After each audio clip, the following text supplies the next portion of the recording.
Each year, Microsoft Research hosts hundreds of influential speakers from around the world, including leading scientists, renowned experts in technology, book authors, and leading academics, and makes videos of these lectures freely available.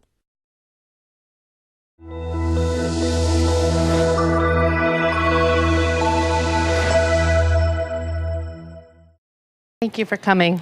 Can you guys hear me? My name is Amy Draves, and I'm pleased to welcome Denise Brosseau to the Microsoft Research Visiting Speaker Series. Denise is here to discuss her book, Ready to be a Thought Leader, How to Increase Your Influence, Impact, and Success. She began her career in the tech industry and has been instrumental in several organizations dedicated to coaching and assisting leaders and entrepreneurs. Those include the Forum for Women Entrepreneurs and Springboard.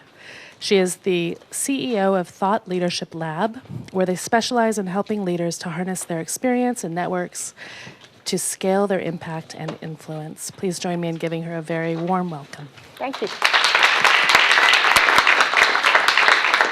Thank you. I've been doing a lot of thinking and research and writing about the concept of thought leadership for a number of years now. And the first thing I realize when I come and talk about a topic like this is that I start by saying that thought leaders are not any different from you or me. They do not have any superpowers. They do not have any special secret sauce that the rest of us can't discover. So what I want to do today is I want to start by sharing you a couple of quick stories of folks who became thought leaders in their niche. And I'll start with the first one is a gentleman named Ron Finley. Ron Finley lives in South Central LA, and he's an artist. And he calls himself the gangsta gardener, which I think is a fabulous phrase. And what he did is he started this movement around the world of fresh gardening in your front yard, in someone's backyard, fresh organic produce in a place where there is no such thing. South Central LA is one big strip mall after another. And the way it started was he had a strip of land in front of his house, and he thought, why don't I just grow something there? And he didn't just grow something the way you and I might grow something. He started planting fruit trees, and he started planting vegetable gardens. And what happened? He got a letter in the mail, tear out the garden. Right? Isn't that what happens for all of us when we start making change? People put up their hand and say, we don't do it that way. Stop. Cut that out. But he didn't stop. Instead, he started a petition, and he got 900 people to sign his petition in a few weeks, and he took it to the city council. He got the city council on board, and today he has gardens in all these different abandoned lots around South Central. He's got them in homeless shelters. He's got people bringing their kids to grow gardens on the weekends. And why does he do this? Because his theory is if you can get kids to grow kale, you can get kids to eat kale. Now, I'm not sure about you. That probably wouldn't have worked when I was little. But it's a great theory. And he has now created a TED Talk. He is out telling others in communities like his, where there is no fresh food, how to create a gangsta gardener movement. The next person I'd like to share with you is Nina Nashif. Nina was working in a company in Chicago called Sandbox. Sandbox invests the money from Blue Cross and Blue Shield into startups in the healthcare world. Now, as we all know, healthcare is shifting and changing, and lots of innovation will be needed. And what she was seeing is that these startups would get started, and then they'd have a new product, and they couldn't find anywhere to test it. And yet here's these big companies who are desperate for innovation. So how could she connect the two together? She created an incubator accelerator program called HealthBox. HealthBox is now scaled to 3 cities. This year it will grow to 7. She's got a venture fund. She's got a whole bunch of other programs now to connect big companies to little companies in a way that actually scales innovation to really move healthcare forward. The third person is Von Tone Quinlivan. Von Tone Quinlivan became a change agent in a 100-year-old utility company. So whenever we think about change is hard, just imagine trying to make change in a 100-year-old utility company. When she came in, she got a job working in HR, and she was seeing this big problem ahead. There were almost all the people who were in the line positions were set to retire. 50% were set to retire in the next 5 to 10 years. And the new people coming in did not look anything like California. All white males at the top of this company in the line positions, all white males coming in, because it was all being done through relationships. It was all being done through brothers and cousins. And she thought, this is not okay. We need to change it up. She created a program within her company called Power Pathway, which she then scaled across the industry. and across other utilities outside of gas and electric. She started to get traction for her ideas. She testified in front of the US Senate. She got recognized by the White House, and then she was headhunted to run that same type of program across the state. She's now the Vice Chancellor for Workforce Development for the state of California and the community college system. These are all people who started out one program, one initiative, one idea, and scaled it. They created change in one area. But when they first started, did they start thinking, I'm going to create the gangster gardener movement? He started with one garden. All of the people that I'm going to talk about today, they all started with sort of one drop in the pond, one change, one small impact that then they scaled. So what I want to talk to you today is about this idea of what is a thought leader. And this is, I'd like to make this an engaging, involving session, which is why I made you all move down front. Because this is not about me sort of sage from the stage with all the answers. I believe the answers to how we can make change and become thought leaders are here in this room. So I want to engage you and involve you with some questions today. And the first one I want to ask is, what is a thought leader? So you all came to the session, you all signed up, come to a session on ready to be a thought leader. What do you think? Something that has good long-term strategic vision. Yeah, so vision is pretty critical. Being able to see a future that you want to bring about. What else?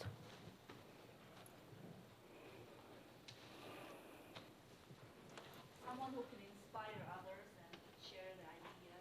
Yeah, because it's one thing to have this big vision, but if you never get anyone else on board with it, if you never engage anyone, if you never enroll anyone, you can't inspire people with your ideas, not a lot of change is going to happen.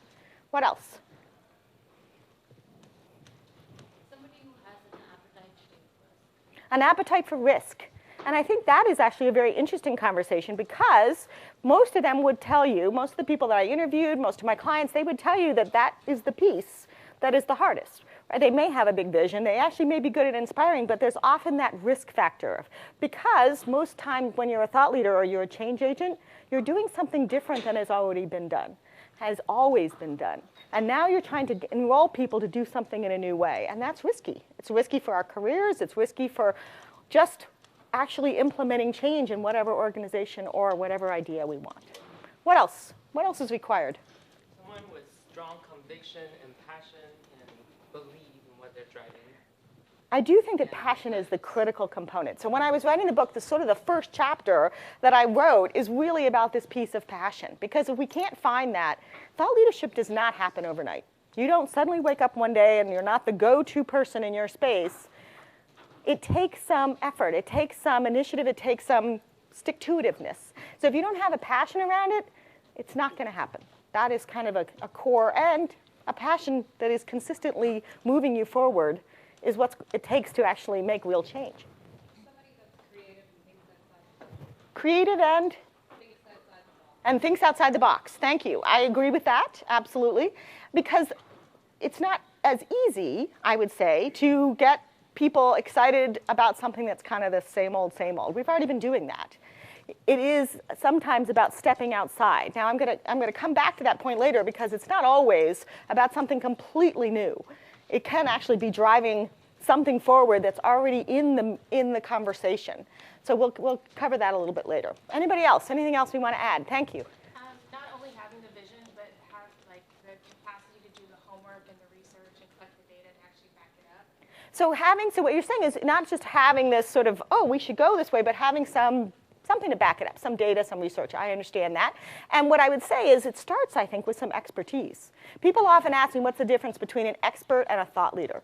And I believe expertise is one of the core fundamental underpinning necessities to being a thought leader in any niche. It's necessary but not sufficient. I think that the difference, and maybe this is a little bit sassy, but I think the difference between a leader and a thought leader, excuse me, an expert and a thought leader is that an expert is all about telling you how smart they are, whereas a thought leader is about teaching you to be smarter.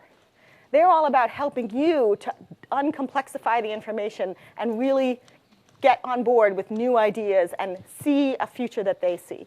Really getting that expertise into your head. Ability to lead by example. Lead by example. Now, we had a big conversation when I gave this talk the last time about whether you need to be a great manager to be a thought leader. And I'm not sure I could get completely there, but you do need to be a great leader. You don't always have to be able to manage the initiative that you're pushing forward, but you do actually have to be able to lead an initiative that you're pushing forward. Okay, anyone else want to jump in before we move on? All right, so here's my definition. It's change. Thought leaders are change agents who I believe inspire, which somebody covered. Absolutely, they have to be inspiring. They have to be innovators. They have to be changing something, innovating something new. They actually then have to replicate and scale. And this is the piece that I think most of us miss. We think that doing it here in one organization, in one community, in one city, one company is sufficient, but I really believe that scaling what we're doing. Now, we don't have to do the scaling ourselves, but helping others to scale our ideas. And the way that we do that is by building communities, by building a set of followers or joining an ecosystem where people are moving ideas forward, and we're part of that. And that is the way we build sustainable change. So that to me is my definition. And I'm sort of trying to recapture this phrase thought leader because I think it's being misused and misappropriated in lots of different places. It's kind of become a buzzword. But if we could define it this way, I think we need more of these types of people in the world. Would you agree? I believe that thought leadership begins with the what if. What do I mean by that? What if is that piece that somebody mentioned very early and when I asked the question. It's that idea of a vision. But here's the problem with the word vision. When we're starting and we're putting that first drop in the pond, what if feels possible, vision feels impossible. It feels as if I don't have a vision of the future yet, but I do potentially have a question. So let's go back to some of the people I mentioned earlier. So thinking about Ron Finley, he said, what if we could grow vegetables in South Central LA and change the way food is both available and the way kids get engaged with fruits and vegetables in our city? That's a what if question. That is not the same thing as necessarily having this big vision of where this gangsta gardener movement was going. Von Ton Quinlivan, what if we change the way we engaged people to come work at our company? And actually invited people who were veterans and folks from disadvantaged communities to actually get access to jobs in our company. What about Nina? It was what if we could connect big companies with small companies in the healthcare world to move healthcare innovation forward. All of those are what if. And it's just a much safer place. So as you're doing your own journey to thought leadership, I want you to imagine what is the what if question you are answering. There is so many. What if we could change the way my company does this? What if we could change the way people adopted technology in this arena? There's a lot of what if questions that Microsoft is answering every day. And you could be pushing those ideas out there in the world. Let me tell you a little bit about my background. So I began my what if question with a simple statistic. The statistic was less than 1% of the venture capital financing was going to women entrepreneurs. This was in 1993, and I started an organization because of that statistic. The organization was called the Forum for Women Entrepreneurs. We started our second chapter here in Seattle, then LA, Orange County, Colorado, Texas, and we were really trying to move women starting technology and life science companies to give them access to venture capital. That's my co-founder on the screen, Jennifer Gill Roberts, and for 10 years, we worked very diligently on that. Somewhere around the 6th year, I got a phone call one day from an organization on the East Coast. I didn't even know they existed. I was running a nonprofit, doing my own thing, and they called me one day and they said, hey, we hear you're sort of the go-to group for really moving this idea of women and venture capital forward, and we'd like to create the first venture capital conference for women. Now, you all know what venture capital conferences are. This is where you prepare and you get up and you pitch your ideas in front of a room full of investors. At the time, there was only a few of these in the United States and hardly any women. In fact, most of the conferences, like Venture One, you'd see 1 out of 25. So we thought, what if we did one where it's 25 out of 25? Well, guess what? The first thing that happened is a lot of naysayers. And sadly, the naysayers were people that I thought would get on board. I sort of started collecting. It's like, how many no's can I get before I get to the day of the event? Because they were piling on. There's not enough women deals. We've seen all the women deals. Women aren't ready, whatever. However, on the day of the event, January 27th, 2000, we had 27 women present. Within a few months, 24 of them had been funded. So we knew we were onto something, and that has now grown into a nationwide and actually now a global conversation. We've helped 550 entrepreneurs raise over $6 billion in capital. We have programs all over the US, in Israel, in Australia, and it continues to grow. And we know that those statistics need to change, but in 20 years, to be honest, my what if question is still out there because we are still somewhere between 4 and 9% of the venture money going to women entrepreneurs in this country. I am part of a much bigger conversation, but let me show you the celebratory moment. This is the day we went to NASDAQ to take our first company public on the NASDAQ, Constant Contact. Since then, we've had iRobot, we've had Invisalign, we've had Zipcar. These have all been part of our venture conference. These are the kinds of people that are changing the world. When I picked up that phone that day, did I know I was going to be leading an initiative that was going to really change the America? No. I was creating the first venture conference. I got on board with that, and I said yes to that. But I did not realize that I was part of leading a real change in an entire conversation around women and economic empowerment. Now what I do is I work with other leaders. I have my own organization, as Amy mentioned, and I work with leaders in all kinds of different organizations who are really trying to get more impact and influence around their ideas. And I codified some of the things that I learned into this book.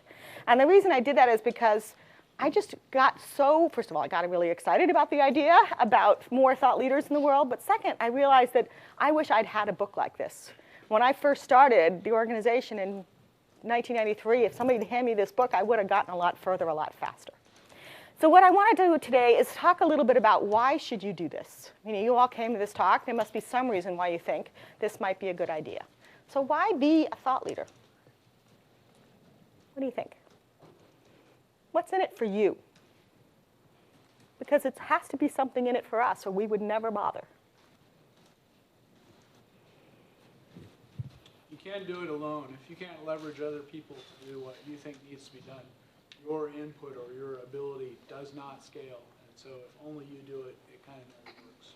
Scale, absolutely. Scale, thought leadership is what allows scale to happen. Because as we're out sharing our ideas and we're out influencing and impacting, and I'm not saying it's all from a stage. There's lots and lots of ways, and we'll talk about some of those. But it is about scale, absolutely. Along those same lines, to have higher impact on something. The more you can impact, I feel the greater internal reward you feel. Correct. Yeah, it is personal reward, personal satisfaction. I see so much more engagement when people start to add this to what they're doing and recognizing that this is what actually gets them up in the morning. Yes, of course, we all have our to-do list. But once we do something that is actually impacting and influencing and we start getting followers for our ideas, way more exciting, way more energizing. Why else would you do this?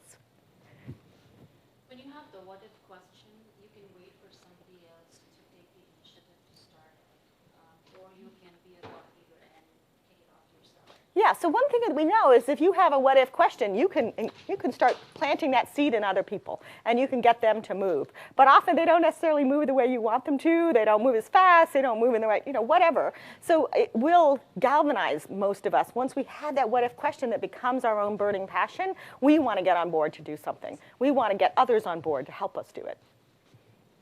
Anybody else?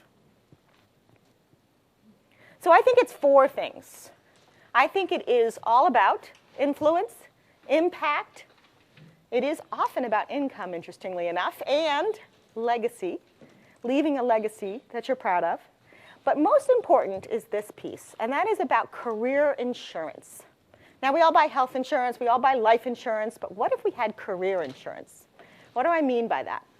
When I work with senior executives, one of the things I hear over and over, especially in Silicon Valley where I live, is that change is going to happen in your company. Your boss is going to leave, there's going to be a merger, your company is going to buy another company. All the things you thought were true are often no longer true. And if you are a recognized thought leader, if you are the go-to person in your space, now suddenly the phone is calling you instead of you trying to find that next opportunity. People want people who can influence, who can actually get people on board and galvanize to move in a new direction. They want change agents. They want people with followers. So I want to encourage you to think about thought leadership as a career insurance strategy. Now here's what thought leadership is not. I do not believe that it's about having a Twitter feed. Okay? That's not the same thing. people call me up and they say, oh, I want to be a thought leader. Should I start tweeting? Like, okay, that's chapter 6 out of 7 chapters. So yes, of course, having a Twitter feed is not a bad thing, but that is not thought leadership in and of itself. In fact, it's also not selling and it's not marketing. I think that actually thought leadership leads to sales and leads to people wanting to get involved and engage with your company or your team or your organization or your product, but they are not synonymous.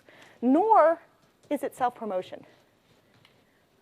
A lot of people will hold themselves back, and I will say this predominantly to my women friends in the audience here, because I think we often got those messages that you don't want to toot your horn, you don't want to speak up too much about what you're great at, because that's considered self-promotion, and we don't really like that framework. But I will invite you to imagine that instead it is about making a difference, that is actually what allows change to happen. If we focus on that piece instead of focusing on being a self-promoter. Great question, thank you. Hi, sorry, I hope I wasn't No, go right ahead. But I think it's an apt moment to ask the question. So can you help me understand the difference between thought leadership and like strategic thinking or leadership? And also, when does thought leadership blur into actually getting things done, like executing on the thought? Or is it more like pie in the sky, high level strategic thinking versus actually pulling it all the way through and executing what that thought is? I believe that thought leadership is all about execution. That you are not telling everyone how to go do things. It is about implementing a program, a project, a product, a service, an initiative, whatever. And then once you've learned the way to make that happen, getting other people on board with that. Now, I want to differentiate here just a little bit. What I don't believe is that just because you created a great product, and I spent 10 years of my life creating great products and shipping them out the door, that you're suddenly a thought leader. Thought leadership is often about moving your industry forward. It's often about moving a much broader story forward. So imagine, let's go back to the guy at the beginning, the gangster gardener. You know, yes, he created a garden. And yes, he got a few people on board. But when he started to actually engage people to understand the importance of healthy food, when he started to engage people about understanding how important it was to get kids engaged with growing food in order to understand the value of healthy food, that's when it's thought leadership, right? Because now you're looking a little more broadly than just, hey, look at me, I'm fabulous, my product's so great. It is really more about moving something, a bigger change. So imagine in technology, you know, when cloud computing came around, this was not an easily adoptable idea. So you could just talk about your new cloud computing product and service, or you could talk about how cloud computing is going to change the way we work.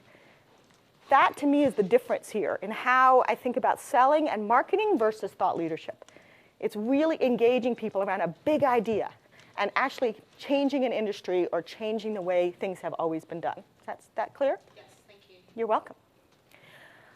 All right, so if we think about it as making a difference, I think that takes us out of our conversation about the self-promotion and actually focuses us where we need to focus. So let me tell you a little bit about 3 or 4 quick stories, because what I want to do is talk about those first steps. I really don't want people to go away thinking thought leadership is for other people, thought leadership is for some, as I said, superpowers, but instead let's talk really nitty-gritty about what did it take and what were these people particularly good at, and what are some things you can do to become thought leaders. So going back to the example of Von Toon-Quinlivan, what she would tell you is that she actually became a thought leader because she wanted more influence. She came to this country at 11 years old, speaking no English, and because of access to education, she changed her life. Went on to get 2 master's degrees at a major university, and really now is having a major impact in the world and influence in the world in a way that she could not have had without that access. And she now wants to provide that access to many, many, many, many millions behind her. But here's how she did it. This woman never tweeted a day in her life for the first 5 years of her initiatives. She did not enjoy a lot of writing. So instead, what she got good at was convening. So what she started with was convening internal to her company. So she started to look at all the people internal to her organization who were working on the same problem. Turns out across her company, people were worried about the fact that 50% of their employees, their major on-the-line employees, were going to be retiring in the next few years, and they were all individually working on little pieces. So she convened a group of them. Over time, she realized those people don't have enough power to change. Now she had to go higher up. She went to the senior vice presidents. Then she actually went out in the community and she brought in college presidents from the community college system who were working on workforce programs. She brought in the workforce system people. Then she started convening all the people across the industry, people with her job in other companies. So when you think about this, convening is a really effective strategy for sharing best practices, sharing new ideas, sharing initiatives, and getting people on board with your initiatives. All of the people that she put on her consortium, which was all these folks from all these different companies, eventually started adopting her ideas or actually hiring people from her programs. That was actually then, those people would then invite her to come and speak, and they would jointly write op-eds together. So it all began with these convenings. So as you're thinking about it, has anybody in this group, has anybody here done any convening within their niche, within their community, or are you part of convenings? I've got to believe, having spent many years in tech, that that is a conversation that happens a lot. What do you do? In what way are you involved? Well, I like to convene people, or help convene the various associations or activities, not necessarily all work related, but facilitate convening. I've found that over time people start coming to you and asking for help. Yeah. Helping to do some more things in the future. Yeah, so it becomes a place where now, if you're the convener, now everybody knows you as that, now you get lots more opportunities. So it's one of the, it's like a secret strategy. Once you can do that and you can start bringing the right people to the table, now people know you as that, now you're going to have more opportunities. So I would encourage you to imagine that at those tables, you can move things forward. Again, you may not be the only spokesperson. And you want to empower the other people at that table. And in fact, you want to empower a message that all of you can be out sharing. That is actually when things start to change. Who else? Anyone else used convening strategy or participate in convening within their world? Yeah, and you can also just start in a way to gather feedback from those other individuals. No question. Yeah, so you don't want to be thinking you have all the answers. Thought leadership is also always about listening. It's about seeing what resonates. One of the people that I interviewed in the book talked about how she said, you want to play the small venues first.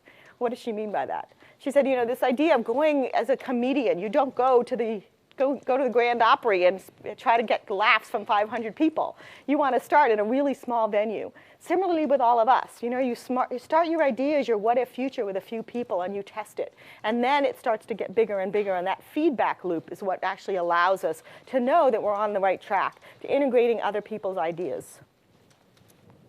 Okay, next story. This is Commander Zoe Dunning. So Commander Zoe Dunning began her career in the Naval Academy.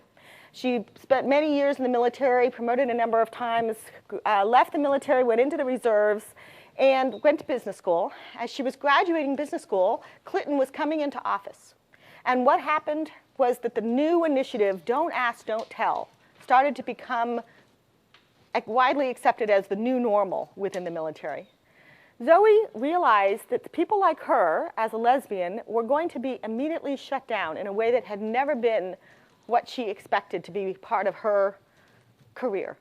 She had always gone to the military and stayed in the military because of honor and because of the way in which she was able to lead as a transparent leader. But now suddenly she was being asked not to be transparent, not to share her truth.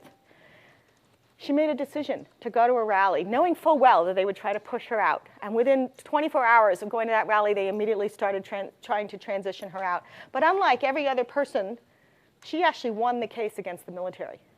And she was, in fact, the only openly gay person to be allowed to stay in the military for 17 years. Now imagine the responsibility. You are the only one that can speak. I mean, it is really the only one, because if you speak, you're out. So she began to recognize that she had an opportunity, she had a responsibility to move a conversation forward. She began to testify in front of the Senate. She began to lobby. She began to speak to the media. She really became the front and center spokesperson, started a nonprofit to move forward. And at the end of that time, there she is on the dais with Obama when they repealed Don't Ask, Don't Tell. She was one of 10 people invited that day because of all the work that she did as the only one. That's her in brown there, just to the left of Obama. Now, we don't all have that opportunity to be the one, but I do think we are the one for our team, for whatever initiative we care about, for whatever we're moving forward. And she would tell you that her unique skill was being an amplifier. What do I mean by that? Most of us do not have an idea that's going to change the world. I know maybe in Microsoft, I may be speaking out of school, maybe that's not true. But we can amplify other ideas. This initiative was going forward, and she really felt strongly that it was not the right way. And she became the amplifier of that message. And she became the person who was really the only one who could be the amplifier of that message. So I want to invite you, as you're thinking about yourselves in whatever you're doing, that you don't have to have the first idea. You don't have to have the original first idea for whatever you're working on. You could be picking up an idea. Von Thun-Quinlivan picked up the idea for Power Pathway from the biotech industry. She brought it over to the utility industry and then scaled it and amplified it within her own industry. These are all strategies for folks as thought leaders, to imagine that you're an amplifier of an idea. Ron Finley did not invent fresh gardens in your backyard, but he amplified that idea. And by joining the ecosystem, joining with all the other people who are moving something forward, you're far more efficient and effective. Now let's talk about Avinash Kaushik. How many people read the blog Occam's Razor? Anyone in here? One person. Pretty impressive blogger, right? So Avinash was actually in charge of the team of one at Intuit when he first went out to speak about how challenging it was to implement search engine optimization. This was 2005, 2006, and he was on the front lines trying to get his company to adopt search engine optimization before anybody was, and he was having a heck of a struggle. He went out and he went to a conference and he spoke, and two people came up afterwards and they said, hey, you should be blogging. You've got a really unique point of view. And he went home and he thought, there's hundreds of blogs, there's too much already being said about this, but I'm gonna listen to these guys, I'm gonna do some homework. So he started researching how to be a blogger, all the tenets of blogging, and he began a blog. Within 6 months of testing out that blog, he got an opportunity to write a book, and then a second book. And today, he has made $250,000 from his books alone. And he and his wife have donated every penny to charity. Now, what he tells me is he never would have had the impact that he could have had. He never would have had the influence. He never would have had the income if he had not stepped into that conversation as a thought leader. And what he said over and over again was that he focused on one thing: uncomplexify. It's a word he coined because what he realizes is all of us, especially us techie types, we tend to work a lot in acronyms. I worked at Motorola for a number of years. I swear every single conversation was another acronym. And demystifying that, uncomplexifying that was what he took on as his challenge. His blog is all about making it simple for everyone. He said, yes, the money has been nice, but he always wants to remind everyone that what he really values is the love letters. He gets love letters from Borneo to Boston every day in his mailbox. He gets love letters from people saying, thank you for you making this easy. I finally understand the career I want. I finally understand how to do this in my company. So I want to invite all of us, as we're thinking as technologists, as leaders, that our job as thought leaders is to uncomplexify the complex. This is challenging for us because as experts, we tend to be in our head and we tend to already know all the answers. Tell me, what's your question? You said this is a dialogue, so I'll... You bet, jump in. Stupid. What's the difference between simplify and uncomplexify? There isn't really. I liked his phrase, so I thought I would throw it up there. Simplify, uncomplexify, demystify, I think they're all sort of synonyms. Anybody else have a question before we move on? So he would say that and adding value, that's the other thing he talked about a lot. It's this idea of add value. Every time you write, he thinks to himself, am I going to be adding value to the conversation? It's not blogging for the sake of blogging. And he only blogs a few times a week even now. He then got a job, of course, at Google. They headhunted him over there because they really liked his following and they liked his ideas. And now he's the digital marketing evangelist at Google. Legacy. How many of you guys have heard of Chip Conley? Chip Conley is one of the CEOs I most admire in America. He ran a company called Joie de Vivre. It's a hospitality company that started doing boutique hotels in San Francisco area. Each hotel is very unique, and he, over time, starting at the age of 26, grew the largest boutique hotel chain, the second largest boutique hotel chain in America. And along the way, he learned a lot of lessons. His company went almost bankrupt twice. And he had many, many, many hours of stress and pain as he was trying to put this company back together each time. And he came up with this framework. And he would tell you that the way to leave a legacy is to create frameworks. Frameworks are the codification of what we know. This is a core value of thought leadership. Most of us don't realize that what we have is a well-defined roadmap of how we did something. We never sit down and sort of piece it together, like, how did we do this? How could you do this? Whatever it takes, that road forward is what other people need. So being able to create a framework to explain, his framework was all about how do we treat our employees, our customers, and our investors equally? And how do we create a heart-centered company? And he based this on Maslow's hierarchy of needs, but he really expanded it. Again, everybody's building on each other's ideas. And then he built a talk around it, and he built a book around it, and now his ideas are being adopted in companies around the world. Because he really understood that this core framework was what it would take to change the way we always do things. I think frameworks is another core fundamental. It's one thing to tell people a great idea. It's another thing to give them the framework or the roadmap or the franchise manual, whatever, to make change for themselves. So I want to leave with one idea, because I know we only have a few more minutes before we're going to take questions. But one of the things that I know about most of us is that we have to start by being discoverable for where we are today. The most important thing for all of these great things you've already got going on is for other people to know about them. Now, maybe you are all better than all of the other audience I've ever spoken to, and you're all completely Googleable. But I have to tell you that most people, I look on their LinkedIn profile or I Google them, and I might find one thing. I might find a little bio somewhere. But really, does it tell me what their expertise is? Does it have what they're passionate about? Does it tell me about the blogs that they've written, or are they even writing blogs? Does it tell me about the speaking topics that they could speak about? Are they actually putting front and center their expertise and what they care about in a way that is discoverable? I think this is a really critical first step. And I want, if you do nothing else from my talk today, I want you to go home and Google yourself. Excuse me. How dare I? I will be banned from the campus. Forgive me. Probably want to do both. Yeah. But I want to do both because, and by the way, probably a few other things too, right? There's so many ways in which we can be found. And if we're not searching, that's why I really want to think about it. Are you discoverable? And not just discoverable online. What about in the community? Do people know you? Do people in Microsoft know, oh, she's the one who's great at X. Oh, he's the one you call for Y. That is another way of being discoverable. It's that word of mouth. It's that reputation that we want to be building. The more we sit down and do our to-do list and focus just on the things in front of us instead of being out tooting our horn a bit, I think the less effective we are, and the less effective our ideas are, and the less likely we are that our ideas will be adopted. So I want to invite you to imagine that discoverability is critical to your success.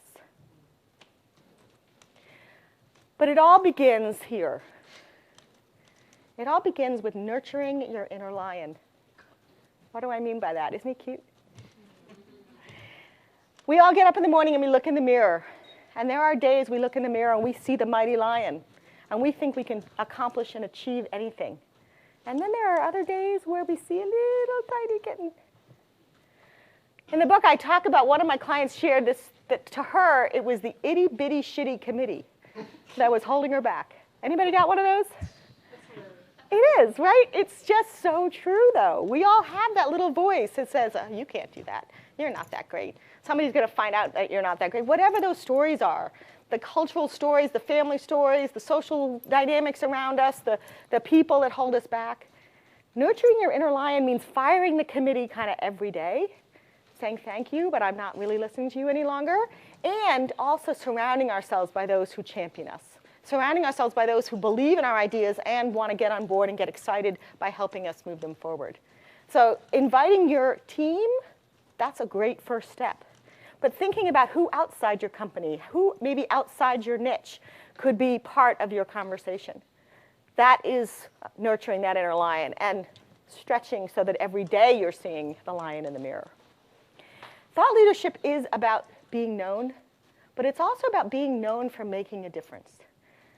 As you're thinking about your own thought leadership in the coming year, I hope you'll think about that conversation and think to yourself, what is it I want to be known for?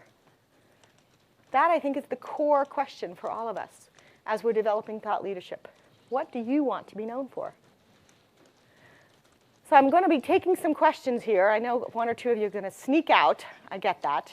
But stay and ask me questions, because I love having a conversation about this. But I invite you to be more discoverable this year.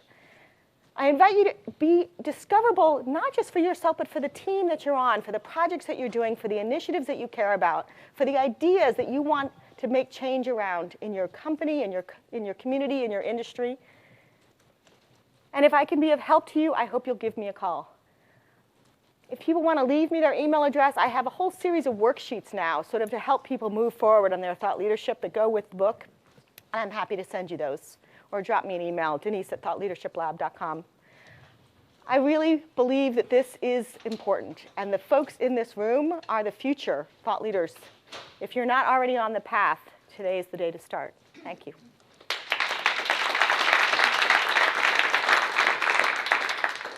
So I invite questions.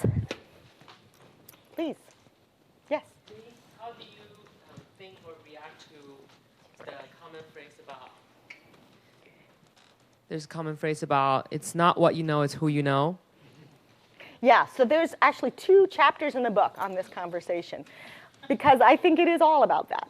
We can't move our ideas forward if there's nobody around us.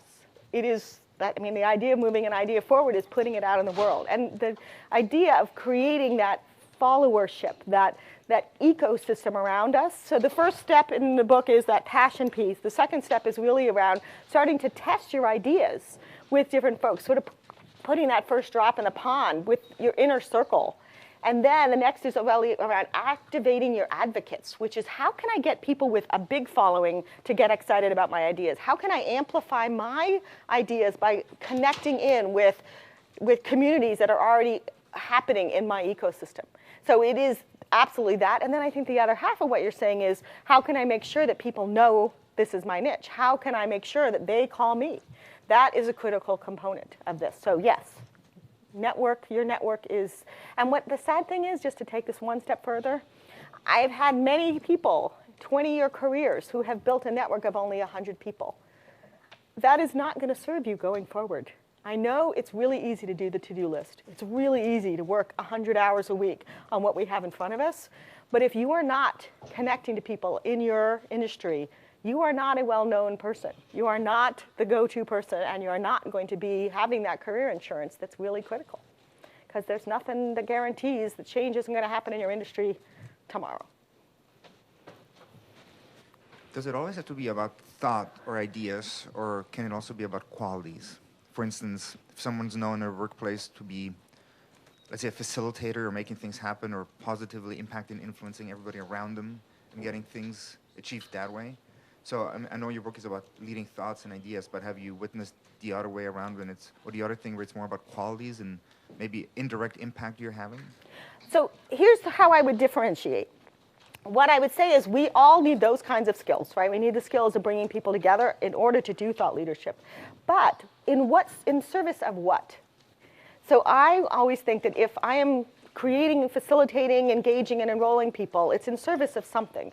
Am I wanting to make my workplace work better? Am I wanting to get an idea, a group of people around an idea together? And then my question would be, could you create thought leadership around that effort? Either the efforts of the people in the room or the skills that are necessary to engage and enroll and commune and convene people.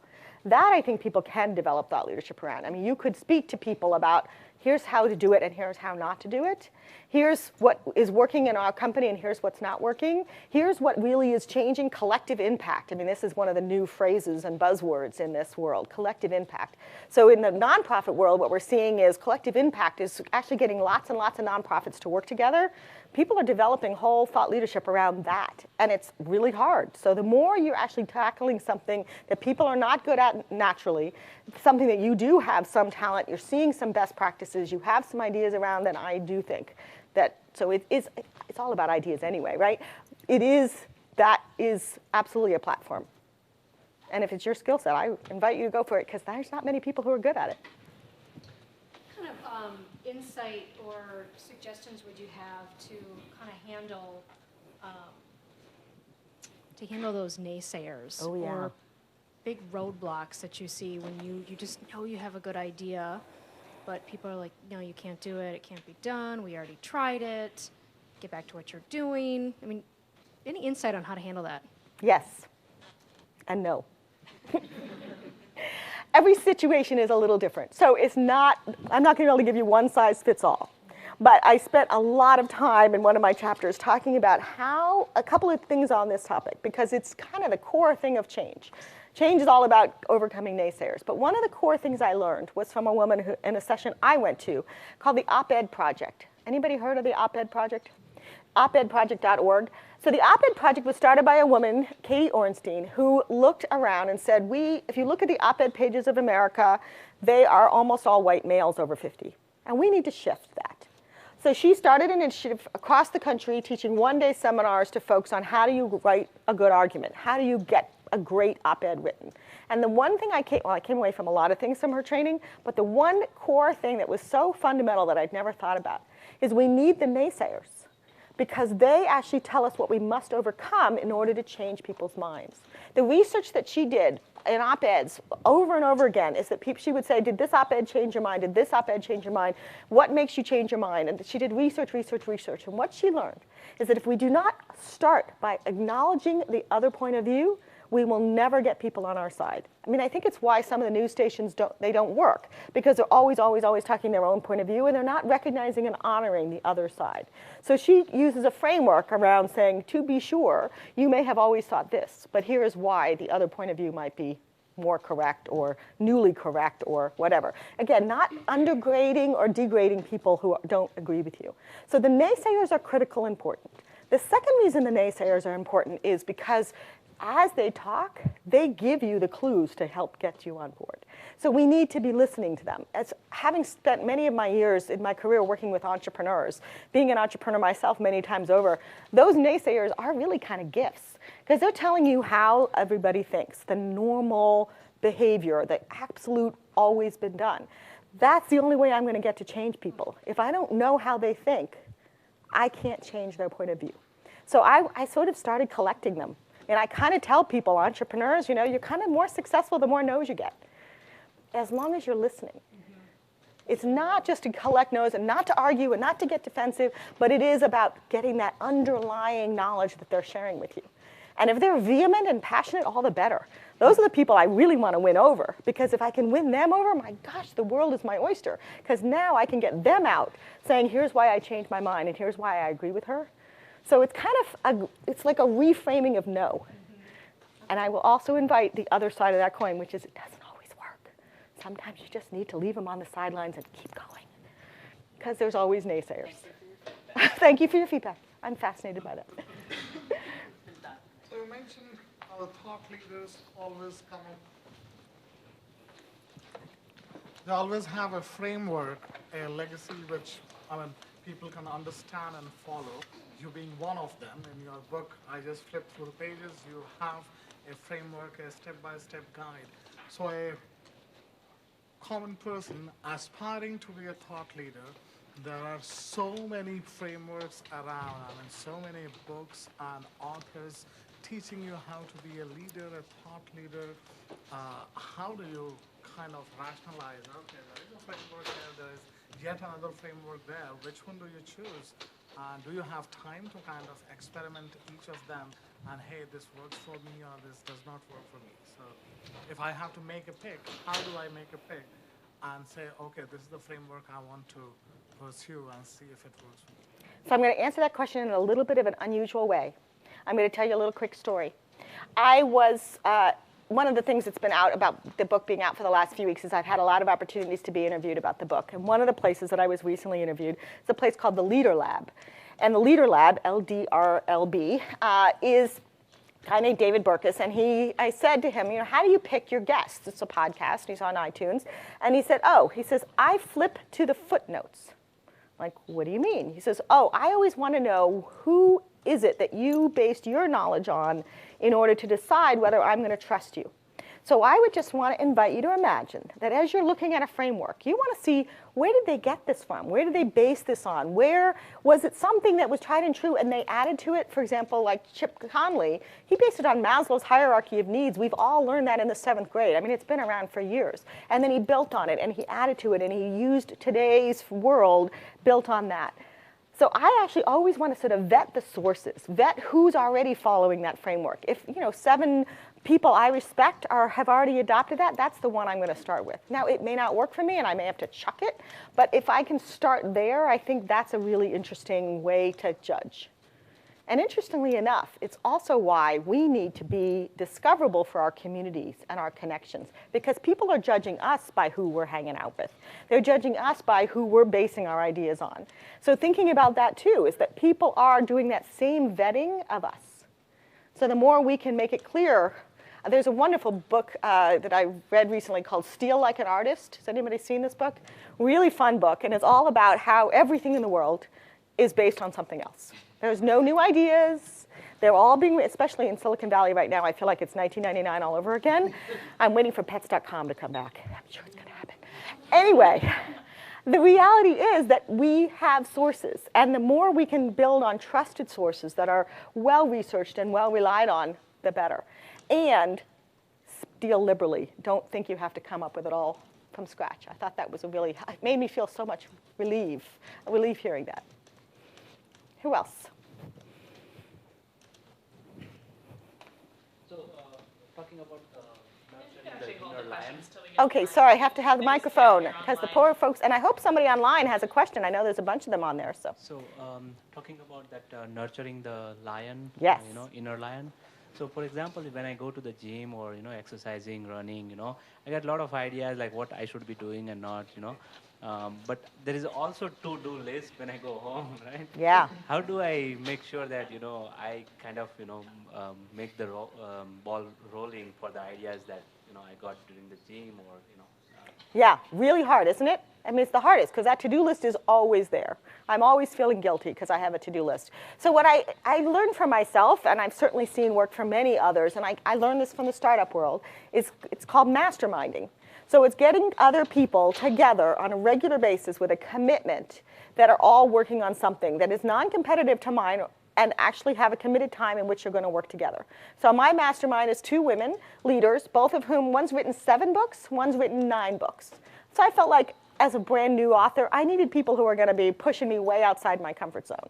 They've both been speakers for 30 years. So I could learn a lot from them, but we had a commitment of how much time we would spend together, that we would always answer each other's emails, that the priority was to push each other, with love and care, but you need people in your life who are going to push you forward. So imagining it's a conversation once a month where you're getting together with people for a Saturday afternoon or one evening a month in which you have to prepare, just like any meeting, getting it on the calendar, a time when I'm going to devote to my ideas or my thought leadership. I want to invite you to imagine that there's people in this room who would like to have a thought leadership circle.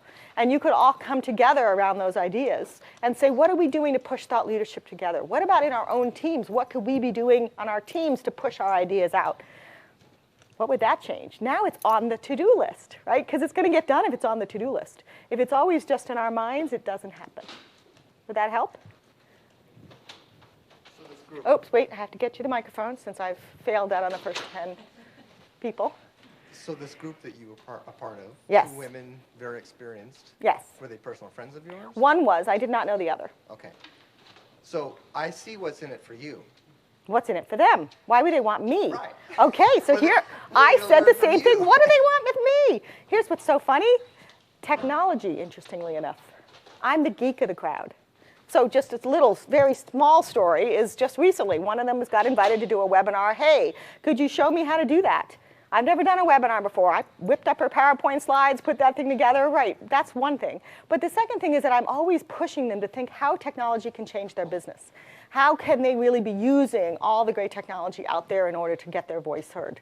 So that, I think, is just one way that I really changed the conversation. Neither one of them is technologists at all. So I actually wanted to mention that David Burkus was here earlier in the year. He's So fabulous, isn't he? Yeah.